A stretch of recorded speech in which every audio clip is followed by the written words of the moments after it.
Welcome back to another video, everyone. I hope you all have an amazing day, and I hope you all enjoyed this video. If you do, be sure to leave a like and a comment with your favorite part. Let's get straight into this. So today we're going to be working out here in the backyard for a little bit. We did the lawn mowing in the last episode here, but we haven't done the weed whacking around the edge of the pool and the deck and around the bottom of the stairs. I forgot about that. I didn't realize. Yeah, so we got a weed whack there too. We got to go all around here, got to clean it up. So we're going to start you all up with a little time lapse from around here. Trying to get you this angle here. So hopefully you all enjoy this little time lapse to start out this video. We'll be right back, everyone.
All right, everyone, welcome back. All right, so, well, it's been a couple days. So we started this video and then we went ahead and started to do the weed whacking in the backyard. After doing some weed whacking, we ran out of the string that goes in the weed whacker. And so, well, we couldn't do that anymore, right? And then I decided, well, let's just take a couple days. Let's wait to get the car fixed and we'll record that process, right? So, as you've just seen, we got the car fixed. We got the suspension back together. And here we have the old shock. And yeah, we broke the top mount here. I'm not sure what you call it, but this top mount is broken on both sides. This little piece of where the bolt goes through goes like this. Hit a pothole. Yeah, I drive a bit like an idiot sometimes, but it's a $50 fix. Unfortunately, the bolt at the bottom was stuck, and the local shop ended up charging me $50 just to loosen the bolt. So yeah, hopefully that doesn't happen again. Hopefully I can get it off myself next time. Hopefully, you know what I mean? Like, I know it's gonna happen. I know we're gonna break it again. I have fun. You know, I have fun on dirt roads every so often, and so if I hit a pothole, I hit a pothole. Whoop-de-doo, right? The shock is $50 and takes no it's not an issue to go to Kenny U-Pole and get one, right? So hopefully next time we can do it 100% on our own. Now going forward, we've got our parts set up here to do the clear coat. Where this is one of the last batches of parts, right? We've got to get a couple more of these little clamp pieces here. We got to get 2 more of these for this other rack piece. And then we also need, I'm pretty sure we have another brake arm in the garage somewhere. And I'm pretty sure we have another couple of these somewhere. So there's a couple things we still have to do, right? And then we still have to put another couple coats on the fuel tank and clear coat them. And then we have to do the coating of paint for the front forks, right? The 3 coats of paint and then the 3 coats of clear. So it might be 6 coats of paint. Normally we've been doing 6 coats of paint. We've already done 3 to the tank, so we have to do another 3 to them. And so we'll have to do 6, and then it's 3 coats of clear. So we have to do the 3 coats of clear now for these parts. Hopefully you all enjoy. We'll set you all up, and we'll be right back, everyone.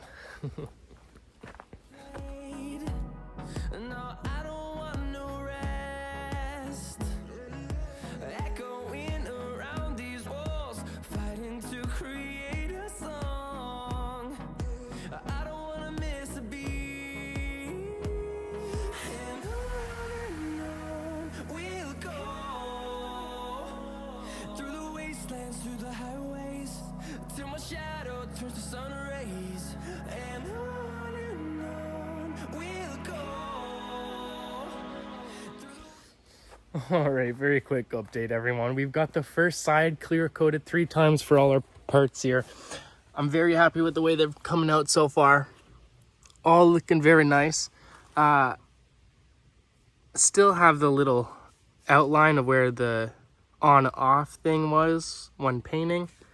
Again, I switched it from side to side while painting, and now again while clear coating. With every coat I've moved it around, and it's still, I don't know why it's left the one mark on the one side.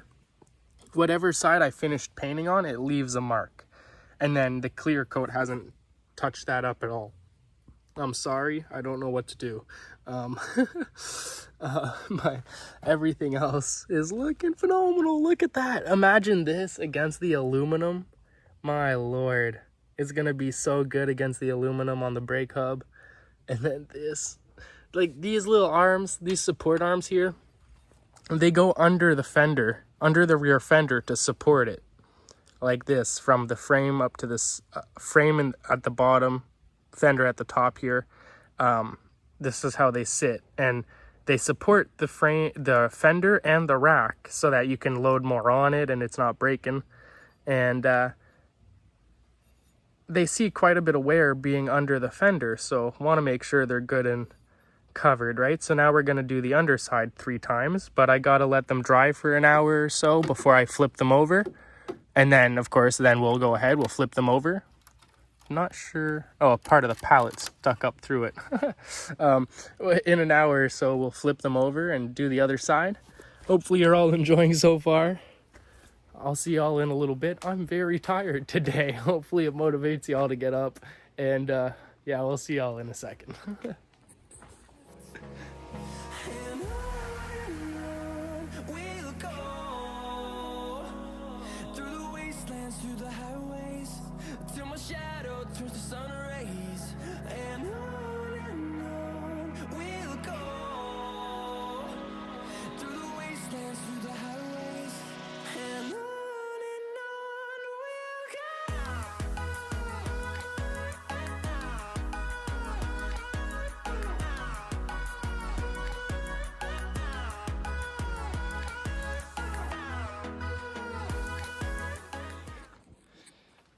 So we've been able to make quite a bit of progress here. We've got the 3 coats done to the second side, and everything is looking phenomenal. We've actually done an extra 4th coat to the bottom of the rack here, and we're going to flip it over and do a 4th coat to the top to make sure it's perfect and we're good to go. We've also done a total now of, okay, take 2. So we've also done 5 coats of clear for our fuel caps here. Now, they're looking absolutely amazing. I'm very happy with the outcome. Sorry about cutting the film there. The phone overheated. It's been sitting here on the stump for, oh my God, the last 2.5 hours now in the sun, and it overheated. Had to go and throw it in the freezer for a few minutes. It actually took like 5 to 10 minutes to stop being overheated.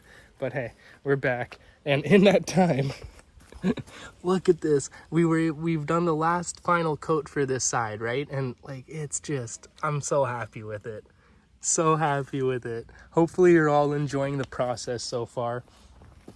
We're gonna flip this over in a couple hours, and then once we flip it over, we'll do one more coat to the top side just to make sure everything's good. I saw one of the pieces, it actually took some off the top side because we put it back down on top of some clear coat. And so we'll have to do a couple coats on that piece in that spot specifically. We'll just do it across all of it, right? We'll do everything a couple times again.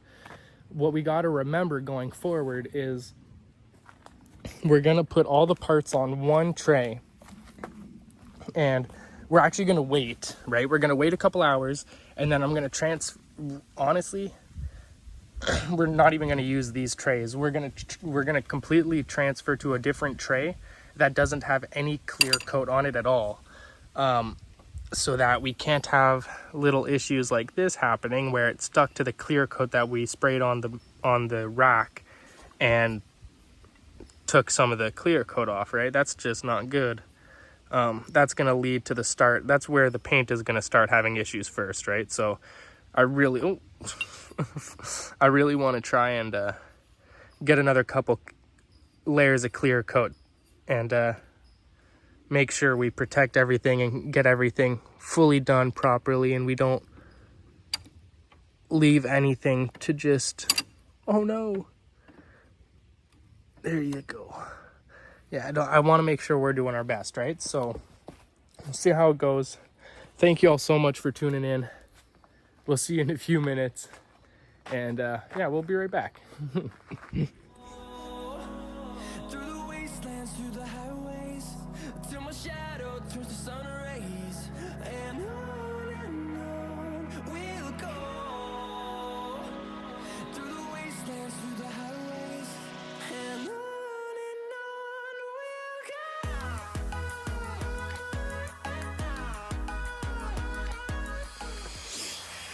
go. All right, everyone, check this out. So we've been able to make some progress here. We finished this batch of parts. So the rack, the center flip up piece for the rear rack here is now done being painted. I'm very happy with the shine we got on it. Look at that, man. Oh my Lord. 5 coats on the top side, 3 coats on the bottom side. We did the extra couple coats because as you see here, there's a little blemish, and also here, I wanted to make sure we got that proper coating. And look at that. Oh my God, this against the aluminum that we painted earlier for the rear hub, it's gonna go right there. Oh my God, it's gonna look so good. The contrast, I love it. I love it. And these are just some spare rear rack, some spare front rack supports that I have, but I figured why not paint them so they don't rust, right? And this is, I don't have any spares of the rear fender supports. It's these 3 plus the other one we already painted. These are the clamps for the rear rack to hold the actual rear rack to the, whatever that back support is. And yeah, we're doing good. We made quite a bit of progress so far. Now we're gonna go ahead. I've been able to find the weed whacker cord and string up a new set of, a new string here. So we're ready to go. We're gonna go back to the backyard. Whoa! We're gonna go back to the backyard, finish that out. Hopefully you enjoy. We'll be right back, everyone. In number, fueled by them to see the horizon, turn us to thousands, and on we'll go. Through the wastelands, through the highways, till my shadow turns to sun rays, and on we'll go. Through the wastelands, through the highways, and on we'll go.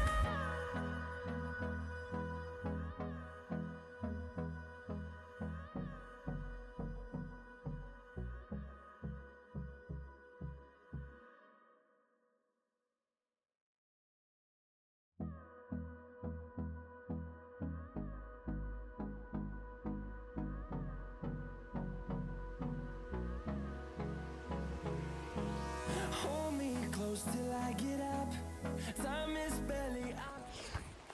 All right, everyone. So we've had to plug in the weed whacker. It died. I should have plugged it in last night. I'm sorry about that. Time lapse is going to be a bit right? We're going to have to go back to it in a bit.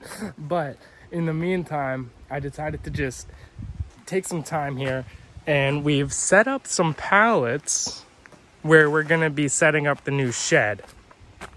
This is my idea, right? It's 7 pallets wide, 2 pallets deep. Now, I was thinking the door would be in line with this, the edge of the driveway here. So probably like right here with this red line on the pallet here to like right here. So the 2 3-wheelers would sit right dead center in the doorway, right? So like, let's just say this is the doorway, right? That's where the 3-wheelers are. The idea is to have some kind of workspace over here with a window on the side and a window on the front so that I could hear people talking to me from the house. And then over here, we've got 4 pallets. And again, right, this would be moved over a half a pallet. So we'd have 2.5 pallets on this side, where my goal here is to build a shelf. So if we look here, we've got quite a bit of room, right? We got a couple feet here between the end and the tire here.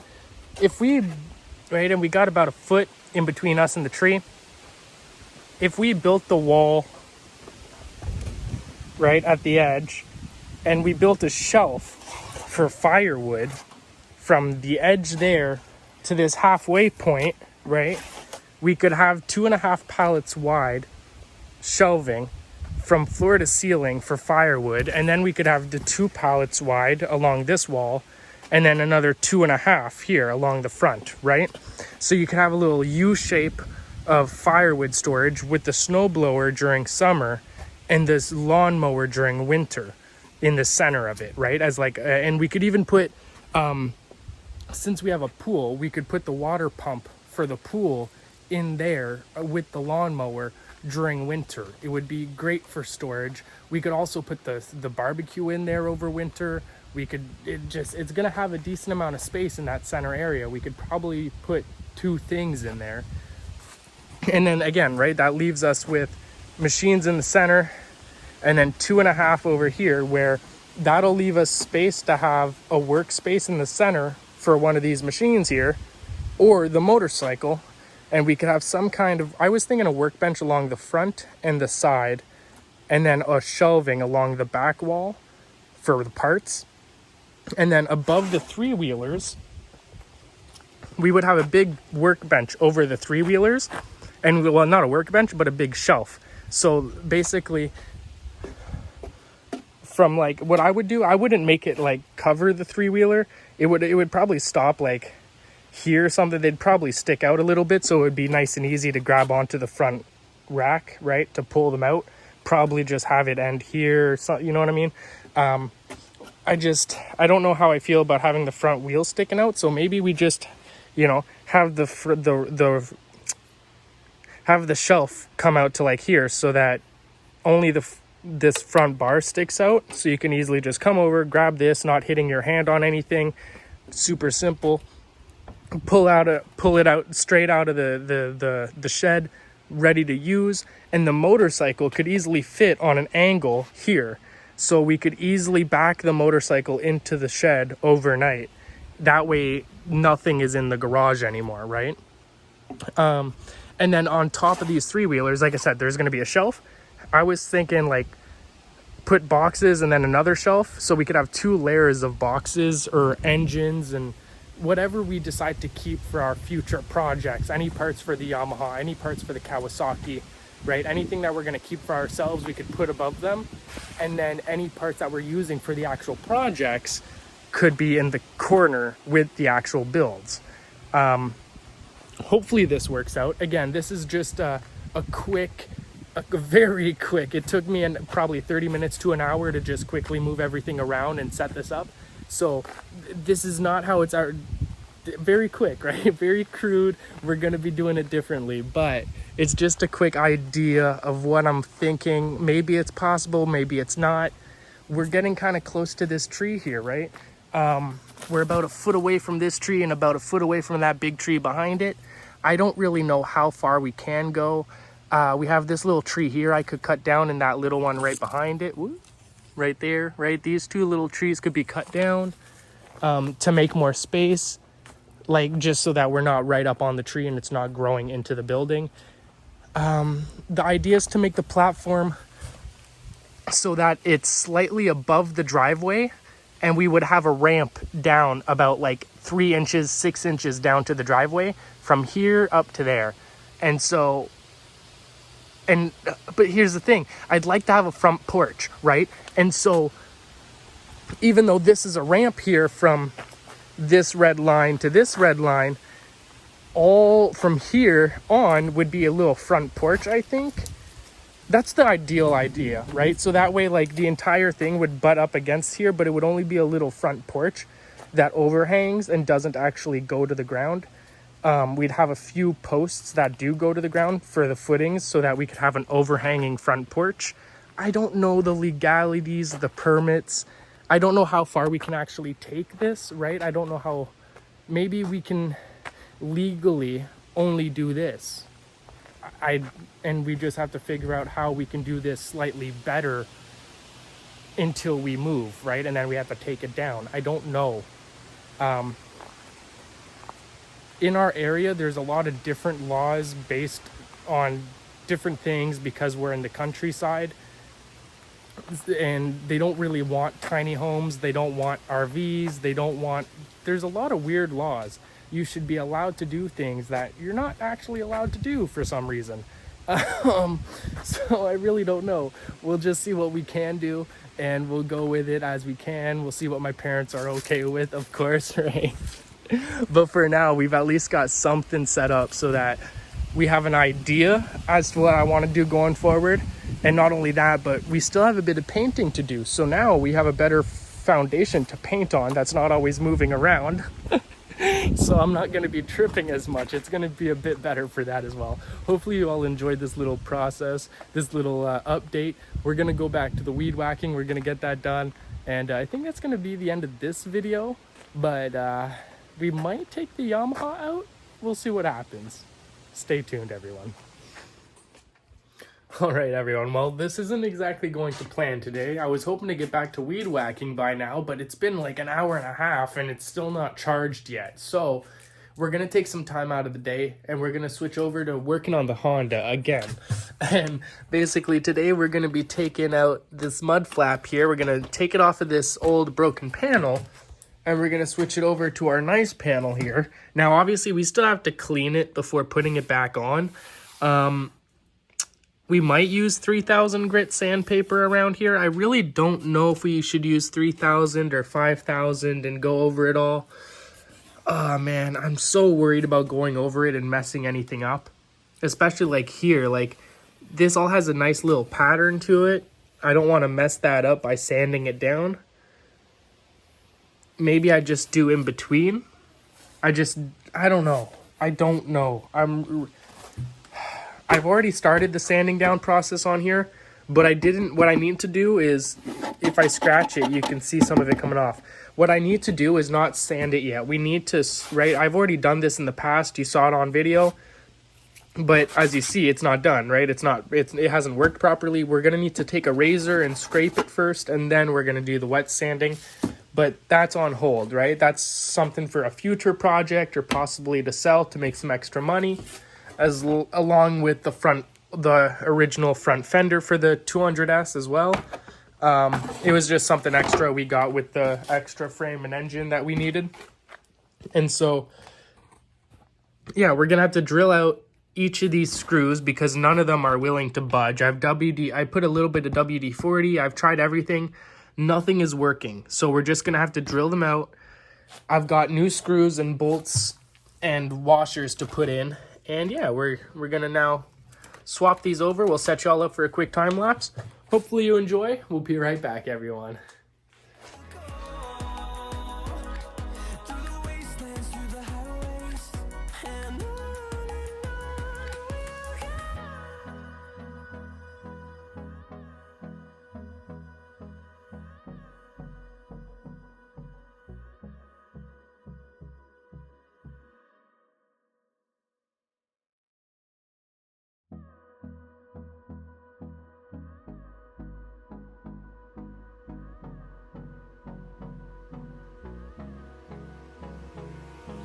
Hold me close till I get up.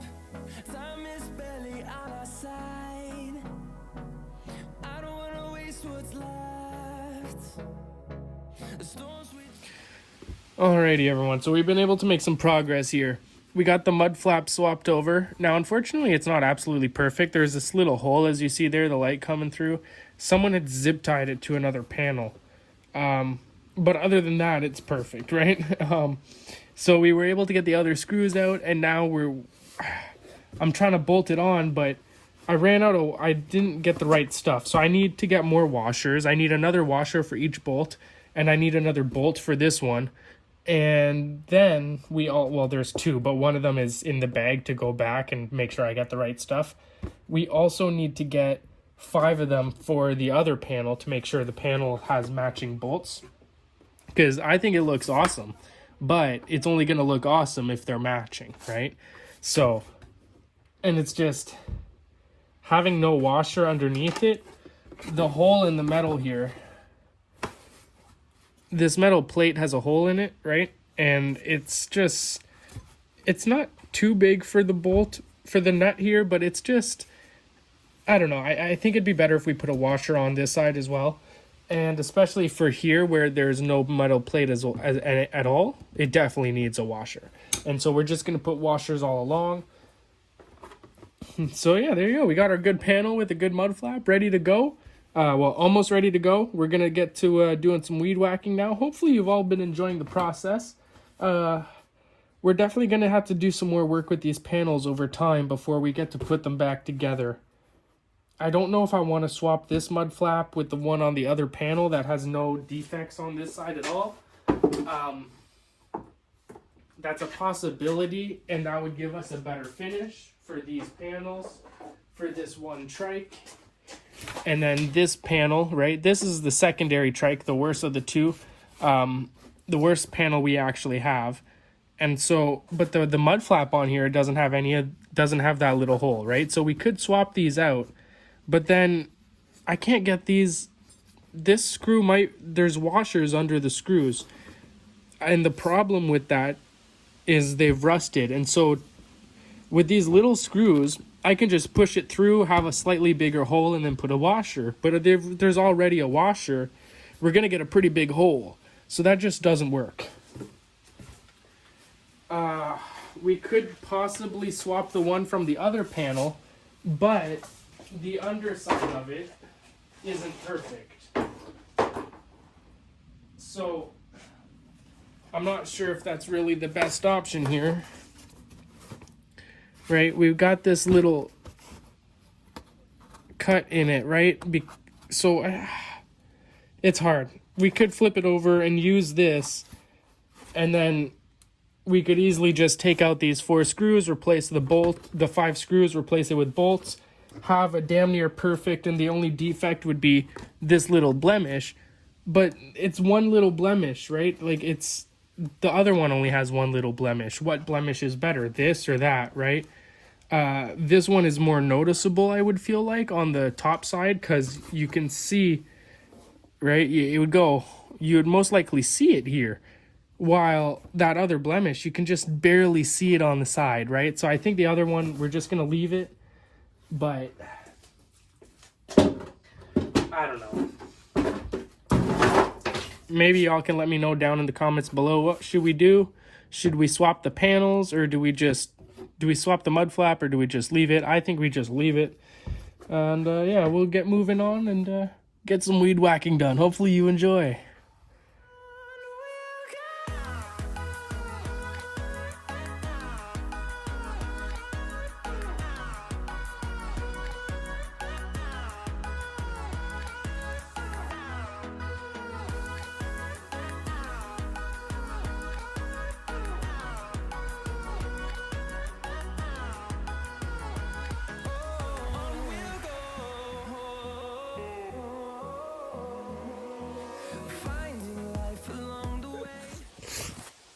All right, everyone, well, this is going to be it. We've done a ton of weed whacking here. We got all this section done, and we've been able to go around the garden bed here. We've gone around here as well. And then we've kind of started on this little section here, but it died right here. We were able to go around here just a little bit, around the backside where the rocks are. And we've also, almost dropped the phone. We've also gone up here and cleared out behind the bin here, all along the edge here. And we've done along the back side of this main garden here. Now we still have to do all around here, but we'll have to plug it in, charge it, get it ready for the next time. We'll keep going at it, keep working at it. Hopefully you all enjoyed this video. If you did, be sure to tune into the next one. and we'll see y'all later. Peace out, everyone.